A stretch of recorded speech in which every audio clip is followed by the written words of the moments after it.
මේ දවස්වල මිනිසුන්ට කියනවා බුදුහාමුදුරුවෝ කියලා තියෙනවා හිතන දේ වෙන්නේ නැහැ වෙන දේ හිතා ගන්න බෑ කියලා. හිතන දේ වෙන්නේ නැත්නම් පින්වත්නි බුද්ධ ධර්මයෙන් ඇති වැඩක් නැහැ. ධම්මපදයේ පළවෙනි ගාථාව පටන් ගන්නෙම කොහොමද? මනෝබුද්ධංග මාදම්මා මනෝසෙට්ඨා මනෝමය. මනස තමයි ශ්‍රේෂ්ඨ. මනස තමයි පූර්වාංගම. මනස තමයි හැම දෙයකම මූලික. මනස සුවපත් කරගෙන මොනවා කළත් ඡායාවන පායිනි හේවනල්ල. මගේ බුදුහාමුදුරුවෝ අසංකේය කල්පලක්ෂ 4කට කලින් හිතුවා. මොකද්ද හිතුවේ?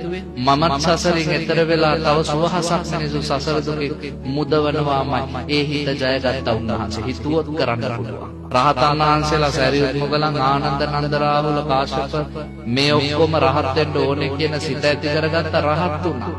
එහෙනම් හිතන දේ වෙන්නේ නැහැ කතාවක් නෑ. හිතන දේ වෙනවා. ඔයත්තම රජ කරන්නෙත් හිත, බලු කරන්නෙත් හිත, රහත් කරන්නෙත් හිත, බුදු කරන්නෙත් හිත. මතක තියාගන්න. එසා හිතන දේ වෙනවාමයි. උනේ මොකක්ද? ඒක කියන ආම්තුරුවන්ට පාලි වැරදුනා. ඒකේ ගාථාව මොකක්ද? අචින්ති තම්පි භවති චින්ති තම්පි විනාශං. මොකක්ද ඒකේ තේරුම? පාලි දන්නේ නැත්ද දන්න? අචින්ති තම්පි භවති කියන්නේ නොසිතූ දේ දිව්වේ. ඒක කියන්න ගිහිල්ලා තමයි කිව්වේ හිතන දේ වෙන්නේ නැහැ කියලා. මේක දෙකක් අහසට පොළ නොසිතූ දේ සිදුවේ. ඒක හරිනේ. මොකද්ද නොසිතූ දේ සිදුවේ? කඳු කඩාගෙන වැටෙනවා, ගම් වතුර එනවා, අපිට කැන්සර් හැදෙනවා, අපි මැරෙනවා, ලෙඩ වෙනවා. නොසිතූ දේ සිදුවේ. සිතූ දේ වෙනසේ. ඕක තමයි ධර්මයේ තුල තියෙන. හැබැයි